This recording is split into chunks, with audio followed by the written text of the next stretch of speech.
ಸ್ನೇಹಿತರೆ, ಚರಿತ್ರೆ ಮತ್ತೊಂದು ವಿಡಿಯೋಗೆ ನಿಮಗೆಲ್ಲ ಪ್ರೀತಿಯ ಸ್ವಾಗತ. ಅಮೆರಿಕ ಹಾಗೂ ಇರಾನ್ ನಡುವೆ ಯುದ್ಧದ ಕಾರ್ಮೋಡ ಆವರಿಸಿದೆ. ಅಮೆರಿಕವಂತೂ ಇರಾನ್ ಮೇಲೆ ದಾಳಿ ಮಾಡೋದಕ್ಕೆ ತುದಿಗಾಲ ಮೇಲೆ ನಿಂತಿದೆ. ಹಲವು ಎಚ್ಚರಿಕೆಗಳಿಗೆ ಬಗ್ಗದ ಇರಾನ್ ಮೇಲೆ ದಂಡೆತ್ತಿ ಬರೋದಕ್ಕೆ ಅಮೆರಿಕ ಸಜ್ಜಾಗಿದೆ. ಈಗಾಗಲೇ ಅಮೆರಿಕದ ನೌಕಾಪಡೆ ಇರಾನ್ನತ್ತ ದಾಂಗುಡಿ ಇಡುತ್ತಿದೆ. ಹೀಗೆ ಅಮೆರಿಕ ಸಮರಕ್ಕೆ ರಣ ಕಹಳೆ ಮೊಳಗಿಸುತ್ತಿದ್ದಂತೆ ಇರಾನ್ ಅದೊಂದು ಎಚ್ಚರಿಕೆ ನೀಡಿದೆ. ಅದು ಅಂತಿಂತ ಎಚ್ಚರಿಕೆಯಲ್ಲ, ಅಮೆರಿಕ ಅಧ್ಯಕ್ಷ ಟ್ರಂಪ್ರನ್ನೇ ಮುಗಿಸುವ ಎಚ್ಚರಿಕೆ ಅದು. ಹೌದು, ಇರಾನ್ ಇಂಥದ್ದೊಂದು ಎಚ್ಚರಿಕೆ ನೀಡಿಬಿಟ್ಟಿದೆ. ಇಂಟ್ರೆಸ್ಟಿಂಗ್ ಸಂಗತಿ ಅಂದರೆ, ಕಳೆದ ಬಾರಿಯಂತೆ ಈ ಬಾರಿ ಗುಂಡು ಮಿಸ್ ಆಗೋದಿಲ್ಲ ಅಂತ ಇರಾನ್ ಹೇಳಿದೆ. ಅಲ್ಲಿಗೆ ಇರಾನ್ ಈ ಹಿಂದೆಯೇ ಟ್ರಂಪ್ ಪ್ರಾಣ ತೆಗೆಯೋದಕ್ಕೆ ಮುಂದಾಗಿತ್ತು ಅನ್ನುವ ಸತ್ಯ ಕೂಡ ಬಯಲಾಗಿದೆ. ಈ ಕುರಿತಂತೆ ಮಾಧ್ಯಮವೊಂದು ಬಹಿರಂಗವಾಗಿಯೇ ಸುದ್ದಿ ಪ್ರಕಟ ಮಾಡಿದೆ. ಈ ಬಾರಿ ಗುಂಡು ಯಾವುದೇ ಕಾರಣಕ್ಕೂ ಮಿಸ್ ಆಗೋದಿಲ್ಲ ಅಂತ ಇರಾನ್ ಸರ್ಕಾರ ವಾರ್ನಿಂಗ್ ಕೊಟ್ಟಿದೆ. ಹೀಗೆ ಇರಾನ್ ಹಾಗೂ ಅಮೆರಿಕದ ನಡುವೆ ಯುದ್ಧದ ಸನ್ನಿವೇಶ ಸೃಷ್ಟಿಯಾಗಿರುವಾಗ ಇರಾನ್ನಲ್ಲಿರುವ ವಿದೇಶಿಗರು ಜೀವ ಕೈಯಲ್ಲಿ ಹಿಡಿದುಕೊಂಡು ಬದುಕುತ್ತಿದ್ದಾರೆ. ನಮ್ಮನ್ನ ಇಲ್ಲಿಂದ ಹೇಗಾದ್ರೂ ಮಾಡಿ ವಾಪಸ್ ಕರೆಸಿಕೊಳ್ಳಿ ಅಂತ ಬೇಡಿಕೊಳ್ತಾ ಇದ್ದಾರೆ. ಹೀಗಾಗಿ ಭಾರತ ಸರ್ಕಾರ ಕೂಡ ಈ ವಿಚಾರದಲ್ಲಿ ಫುಲ್ ಅಲರ್ಟ್ ಆಗಿದೆ. ಇರಾನ್ನಲ್ಲಿರುವ ಭಾರತೀಯರನ್ನ ವಾಪಸ್ ಕರೆಸಿಕೊಳ್ಳೋದಕ್ಕೆ ಕಾರ್ಯಾಚರಣೆ ಮಾಡೋದಕ್ಕೆ ಮುಂದಾಗಿದೆ. ಈ ಹಿಂದೆ ಹಲವು ದೇಶಗಳಲ್ಲಿ ಮಾಡಿದಂತೆಯೇ ಏರ್ಲಿಫ್ಟ್ ಮಾಡಿ ಭಾರತೀಯರನ್ನ ವಾಪಸ್ ಕರೆಸಿಕೊಳ್ಳೋದಕ್ಕೆ ಭಾರತ ಮುಂದಾಗಿದೆ. ಅಷ್ಟಕ್ಕೂ ಇರಾನ್ ಹಾಗೂ ಅಮೆರಿಕ ಮಧ್ಯೆ ಯುದ್ಧ ನಡೆದೇ ಬಿಡುತ್ತಾ? ಅಮೆರಿಕಾಗೆ ಇರಾನ್ ಕೊಟ್ಟಿರುವ ಎಚ್ಚರಿಕೆಯಾದರೂ ಏನು?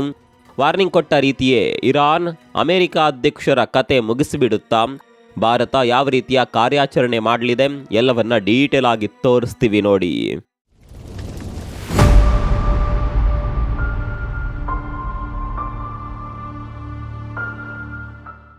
ಅಮೆರಿಕ ಅಧ್ಯಕ್ಷ ಟ್ರಂಪ್ ಮೇಲೆ ಇರಾನ್ ದೊಡ್ಡದೊಂದು ಬೆದರಿಕೆ ಹಾಕಿಬಿಟ್ಟಿದೆ. ಈ ಬಾರಿ ನಿಮ್ಮನ್ನ ಮುಗಿಸಿಯೇ ಬಿಡ್ತೇವೆ ಅನ್ನುವ ರೀತಿಯ ಬೆದರಿಕೆ ಅದು. ಈ ಬಾರಿ ಗುಂಡು ಗುರಿ ತಪ್ಪೋದಿಲ್ಲ ಅಂತ ಇರಾನ್ನ ಸರ್ಕಾರಿ ಮಾಧ್ಯಮ ವಾರ್ನಿಂಗ್ ನೀಡಿದೆ.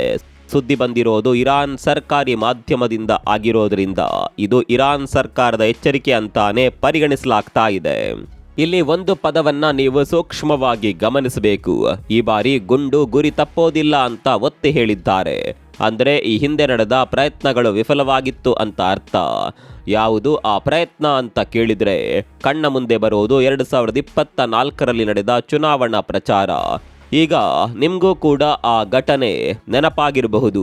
2024ರಲ್ಲಿ ಚುನಾವಣಾ ಪ್ರಚಾರದ ಸಂದರ್ಭದಲ್ಲಿ ಟ್ರಂಪ್ ಮೇಲೆ ಫೈರಿಂಗ್ ನಡೆದಿತ್ತು. ಅನಾಮಿಕನೊಬ್ಬ ಹಾರಿಸಿದ ಗುಂಡು ಟ್ರಂಪ್ ಕಿವಿಗೆ ಅಪ್ಪಳಿಸಿ ಸಿಡಿದಿತ್ತು.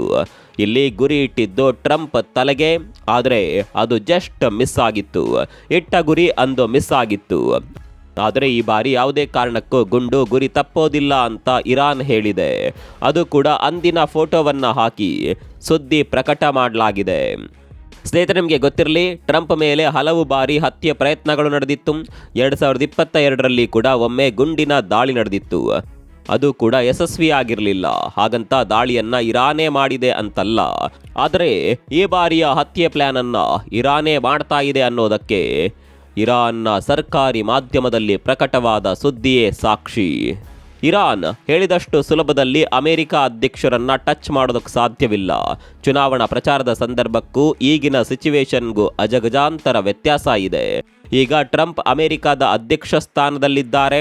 ಅಮೆರಿಕ ಅಧ್ಯಕ್ಷರನ್ನ ಟಚ್ ಮಾಡೋದಕ್ಕೆ ಯಾರಿಂದಲೂ ಅಷ್ಟು ಸುಲಭದಲ್ಲಿ ಸಾಧ್ಯವಿಲ್ಲ. ಒಂದು ವೇಳೆ ಇಸ್ರೇಲ್ ಇದೇ ರೀತಿಯ ಎಚ್ಚರಿಕೆ ಕೊಟ್ಟಿದ್ದಿದ್ರೆ ಈ ಎಚ್ಚರಿಕೆಯನ್ನ ಎಲ್ಲರೂ ಸೀರಿಯಸ್ ಆಗಿ ತೆಗೆದುಕೊಳ್ತಾ ಇದ್ರೋ ಏನೋ.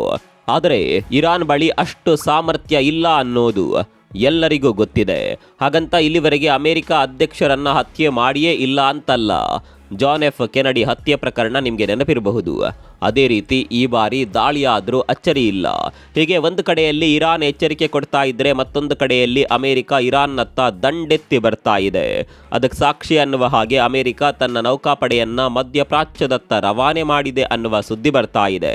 ಅಲ್ಲಿಗೆ ಅಮೆರಿಕ ಇರಾನ್ನ ಮೇಲೆ ದಾಳಿ ಮಾಡೋದು ಬಹುತೇಕ ಕನ್ಫರ್ಮ್. ದಕ್ಷಿಣ ಚೀನಾ ವಲಯದಲ್ಲಿದ್ದ ಅಮೆರಿಕದ ಯುದ್ಧ ನೌಕೆಗಳನ್ನ ಮಧ್ಯಪ್ರಾಚ್ಯದತ್ತ ರವಾನೆ ಮಾಡಲಾಗಿದೆ. ಅಷ್ಟೇ ಅಲ್ಲ, ಸಬ್ಮರೀನ್ಗಳು ಕೂಡ ಮಧ್ಯಪ್ರಾಚ್ಯದತ್ತ ದಾಂಗುಡಿ ಇಟ್ಟಿವೆಯಂತೆ.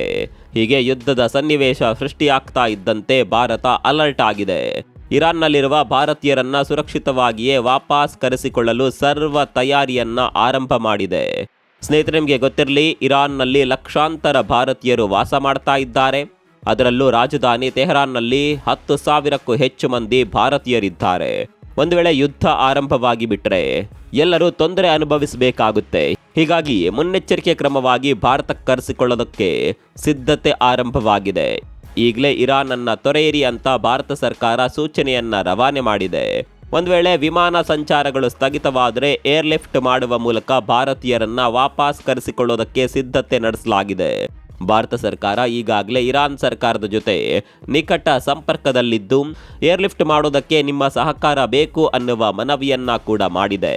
ಭಾರತೀಯ ಅಧಿಕಾರಿಗಳ ತಂಡ ಕೂಡ ಇರಾನ್ನಲ್ಲಿ ಬೀಡುಬಿಟ್ಟಿದ್ದು ಪರಿಸ್ಥಿತಿಯನ್ನ ಅವಲೋಕಿಸಿ ಮುಂದಿನ ನಿರ್ಧಾರ ತೆಗೆದುಕೊಳ್ಳಲಾಗುತ್ತೆ.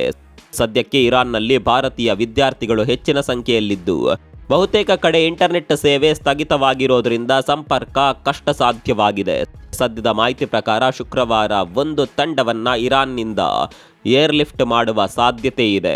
ಸ್ನೇಹಿತರೆ, ಯುದ್ಧದ ಸನ್ನಿವೇಶ ಸೃಷ್ಟಿಯಾದಾಗ ಭಾರತ ಹಲವು ದೇಶಗಳಲ್ಲಿ ಇದೇ ರೀತಿಯ ಏರ್ಲಿಫ್ಟ್ ಮಾಡಿ ಭಾರತೀಯರನ್ನ ಸುರಕ್ಷಿತವಾಗಿ ತಾಯಿ ನೆಲಕ್ಕೆ ವಾಪಸ್ ಕರೆಸಿಕೊಂಡಿತ್ತು. ರಷ್ಯಾ ಹಾಗೂ ಉಕ್ರೇನ್ ನಡುವೆ ಯುದ್ಧ ಆರಂಭವಾದಾಗ ಉಕ್ರೇನ್ನಲ್ಲಿದ್ದ ಭಾರತೀಯರನ್ನ ಏರ್ಲಿಫ್ಟ್ ಮಾಡುವ ಮೂಲಕ ಭಾರತೀಯರನ್ನ ವಾಪಸ್ ಕರೆಸಿಕೊಳ್ಳಲಾಗಿತ್ತು. ಆಪರೇಷನ್ ಗಂಗಾ ಅನ್ನುವ ಹೆಸರಿನಲ್ಲಿ ಅಂದು ಏರ್ಲಿಫ್ಟ್ ಮಾಡಲಾಗಿತ್ತು. ಅಫ್ಘಾನಿಸ್ತಾನದಲ್ಲಿ ಅಧಿಕಾರ ಬದಲಾವಣೆಯಾಗುವಾಗ ಕೂಡ ಭಾರತ ಆಪರೇಷನ್ ದೇವಿ ಶಕ್ತಿ ಅನ್ನುವ ಹೆಸರಿನಲ್ಲಿ ಏರ್ಲಿಫ್ಟ್ ಮಾಡಿತ್ತು. ಹೀಗೆ ಈ ಬಾರಿ ಕೂಡ ಇರಾನ್ನಲ್ಲಿ ಇಂಥದ್ದೇ ಕಾರ್ಯಾಚರಣೆ ಮಾಡೋದಕ್ಕೆ ಭಾರತ ಸಕಲ ತಯಾರಿಯನ್ನ ಮಾಡಿಕೊಂಡಿದೆ. ಇನ್ನು ಇರಾನ್ ತನ್ನ ವಿರುದ್ಧ ಪ್ರತಿಭಟನೆ ಮಾಡುವವರನ್ನ ಗಲ್ಲಿಗೇರಿಸಲು ಸಿದ್ಧತೆ ಮಾಡಿರುವ ವಿಚಾರದ ಬಗ್ಗೆ ನಿಮಗೆಲ್ಲ ಗೊತ್ತಿರಬಹುದು. ಇರಾನ್ನ ಇಂಥದ್ದೊಂದು ಕ್ರೂರ ನಿರ್ಧಾರದ ವಿರುದ್ಧ ಜಗತ್ತಿನಾದ್ಯಂತ ಆಕ್ರೋಶ ವ್ಯಕ್ತವಾಗಿತ್ತು.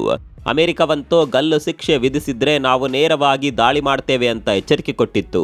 ಹೀಗೆ ಜಗತ್ತಿನಾದ್ಯಂತ ಆಕ್ರೋಶ ವ್ಯಕ್ತವಾದ ಬೆನ್ನಲ್ಲೇ ಇರಾನ್ ತನ್ನ ಕಠಿಣ ನಿರ್ಧಾರದಿಂದ ಹಿಂದೆ ಸರಿದಿದೆ. ಈ ಸುದ್ದಿಯನ್ನ ಜಗತ್ತಿಗೆ ಹೇಳಿರೋದು ಒನ್ಸ್ ಅಗೈನ್ ಟ್ರಂಪ್.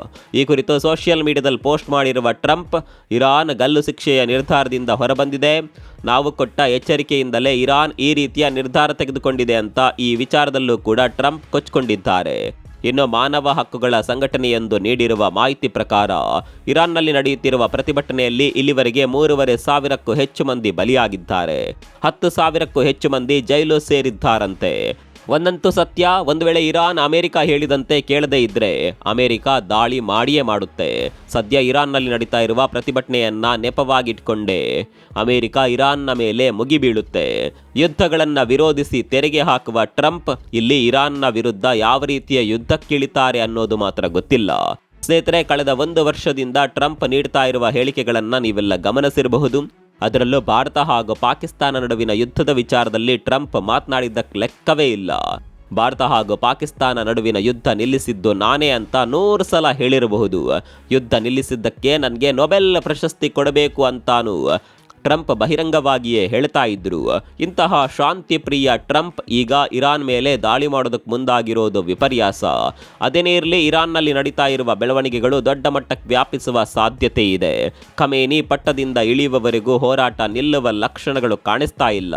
ಒಂದು ವೇಳೆ ಹೋರಾಟವನ್ನು ಹತ್ತಿಕ್ಕುವ ಪ್ರಯತ್ನ ಮಾಡಿದರೆ ಅಮೆರಿಕ ಮಧ್ಯಪ್ರವೇಶ ಮಾಡಿ ಯಾವುದೇ ಕ್ಷಣದಲ್ಲಿ ಬೇಕಾದರೂ ಯುದ್ಧ ಘೋಷಣೆ ಮಾಡಿಬಿಡಬಹುದು. ಸದ್ಯ ಇರಾನ್ನಲ್ಲಿ ಆಗ್ತಾ ಇರುವ ಬೆಳವಣಿಗೆಯ ಬಗ್ಗೆ ನಿಮ್ಮ ಅಭಿಪ್ರಾಯವೇನು? ಕಾಮೆಂಟ್ ಮಾಡಿ. ಮತ್ತೊಂದು ವಿಡಿಯೋದಲ್ಲಿ ಸಿಗೋಣ. ಅಲ್ಲಿವರೆಗೂ ನಮಸ್ಕಾರ.